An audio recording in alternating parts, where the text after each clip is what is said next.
MMM has its various stages of life. MMM should not be considered a one-time project. It is more of an iterative process. Building a first MMM model is just one part of it. The life cycle of MMM starts with some pre-modeling work, such as data preparation, causal DAG creation, feature selection, and definition of various transformation ranges. In the Bayesian process, this also could involve clear definition of various priors. This is followed by a few rounds of modeling work that includes causal discovery, model training, fine-tuning, and retraining if required. This is then followed by a series of post-deployment processes, which includes regular model refresh, periodic model calibration, and most importantly, monitoring for model drift. In the previous couple of videos, we discussed the pre-modeling and modeling stages in depth. In this video, let us focus on the post-modeling stages of the lifecycle. Let us start with model refresh. Refresh could mean different things. At Lifesight, we distinguish data refresh from model refresh. For us, data refresh is the process of ingesting data from your apps, warehouses, CRM systems, order management systems, and other such data platforms to Lifesight in order to then transform and prepare this data to support unified marketing measurement use cases. Data refreshes can be set up for immediate ingestion through event streaming or batch-based ingestion at hourly or daily cadence. Model refresh,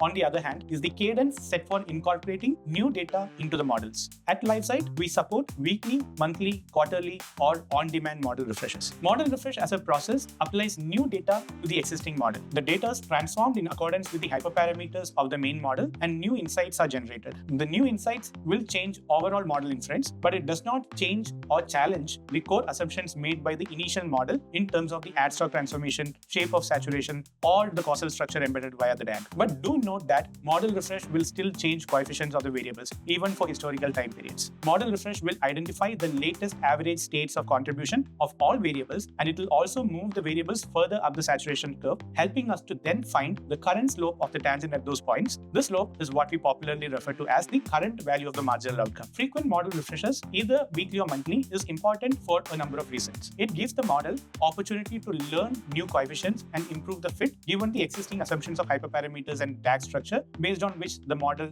is built. It also lets us know when the model fit on new data deteriorates from its current levels of goodness of fit. Next comes model calibration. Model calibration is the process of retraining the model while guiding the model hyperparameters based on insights that are considered more accurate and more causal. Popular ways to calibrate models is to incorporate experiment results from geotesting, time testing, or other market research studies. We discussed this in depth in the previous section of causal MMM. This is one of the ways to give models some causal context. This alone doesn't make the model causal or change the model insights to conform to experiment insights. However, this is an important step in the post-deployment stage of model maintenance. Next comes model drift monitoring. All machine learning models drift. In one of the earlier videos, we discussed the IID assumption in regression models, that is independent and identical distribution. This assumption of identical distribution here is not very valid in the context of marketing science or marketing data because marketers intervene regularly across all the marketing channels, tactics, and campaigns in many different ways. And for the model to remain robust, we need to keep a track of when these interventions change the distributions of the variables significantly enough for the drift to occur. At Lifesight, we use a combination of structural causal models and regression-based techniques to infer the right coefficients for the independent variables. This makes our approach extremely robust to drifts. However, having said that, it's very important that we continue to monitor the models and warn the marketeers when we believe the model needs retraining or recalibration. We do this by monitoring for covariate drift and concept drift. To monitor for covariate drift, we continuously monitor the current distribution of all the independent variables and see if it maintains constant variance even when the mean changes for these variables. We have internally set thresholds to flag variables when their distribution shifts